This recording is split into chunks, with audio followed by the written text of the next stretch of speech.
ubwo rero abarusiya barimo baragira ngo bahafate bagerageze baharwanire, kuko nibahafata bizaborohera guhita begera umujyi wa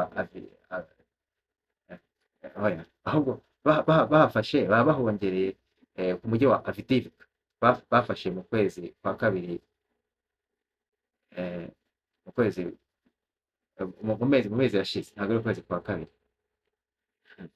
Ukrainian officials say a slowdown in military assistance from the West, especially the US, has left it more exposed to aerial attacks and heavily outgunned on the battlefield.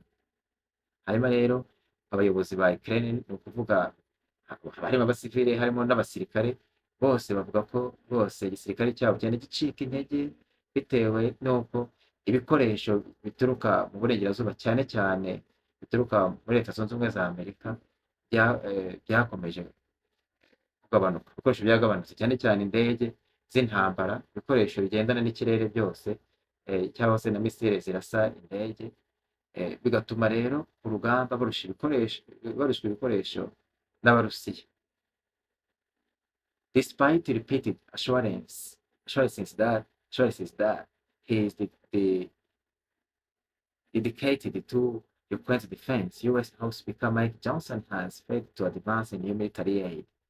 Hanyuma Mike Johnson, w'umunyamerika uyoboye Congress, nawe yarageregeje agira ngo nibuze ino gahunda yo kuba babona ubufasha bita aid bill ibe yakunda, ariko byaranze kubera iki? Kubera yuko abarepublike cyangwa se abarepublikani cyane cyane b'abakonservateri bo bifuzaga yuko ibyo byakunda ari uko nabo bubakiwe urukuta bagabanya na Mexique.